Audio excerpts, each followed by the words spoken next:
네, 이렇게 초등학교 교과서의 독도를 자신들의 고유 영토로 명시하기로 하는 등의 일본 과거사 왜곡에 대해서 우리 정치권에선 비판을 쏟아내고 있습니다. 국민의힘은 정부가 관계 정상화에 찬물을 끼얹은 일본에 강력히 항의해야 한다고 촉구했는데 민주당은 정상회담에서 면죄부를 준 정부 탓이라며 책임론을 꺼내들었습니다. 국회 연결합니다. 정현우 기자. 네, 국회입니다.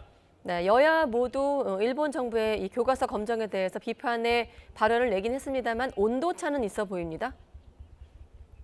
네, 우선 국민의힘은 최근 한일 정상회담으로 관계 정상화에 물꼬가 터졌는데 일본이 여기에 찬물을 끼얹은 셈이라고 강하게 비판했습니다. 송원석 원내수석 부대표는 한일 관계 발전에 도움이 전혀 안 되는 역사 왜곡 강행에 우리 정부가 강력하게 항의해야 한다며 목소리를 높였는데요. 다만 주호영 원내대표는 교과서 문제는 일본의 군국주의적 사고가 원인이지 한일 회담과는 무관하다고 강조하면서 정부 책임론까지 번지는 것은 경계했습니다. 들어보겠습니다. 한일 정상회담의 결과라고 생각지는 않습니다. 일본이 옛날부터 가지고 있었던 거슬러 올라가면 군국주의적인 사고 이런 틀에서 못 벗어난 민주당도 일본을 강하게 비판하면서 윤석열 대통령이 과거사 왜곡에 대해서 사과를 받아내야 한다고 촉구했는데요.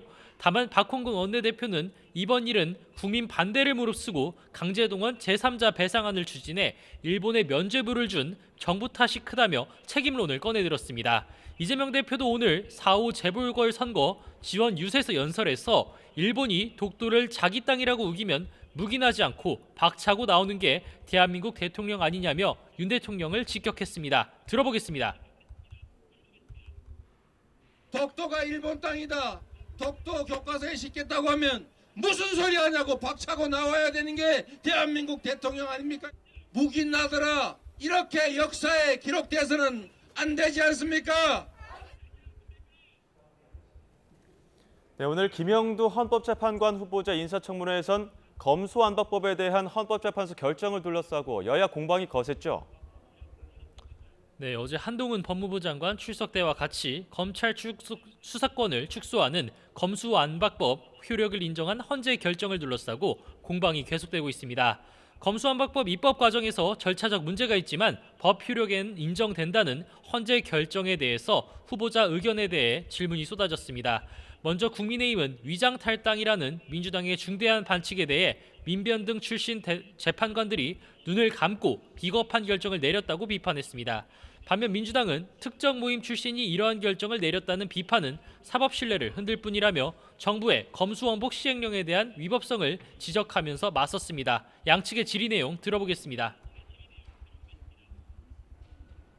헌법 정신을 망각하고 자유민주주의 법치를 결국은 지키지 못한 그러한 비겁한 결정이라고 생각합니다. 다 특정 연구의 출신 편향적인 인사들로 헌재의 존재의 자체를 굉장히 훼손하는 그런 평가라고 생각하는데 이런 식의 평가는 합리적인 근거도 없을 뿐만 아니라 사법 신뢰에 굉장히 큰 피해를 입힌다고 생각을 합니다.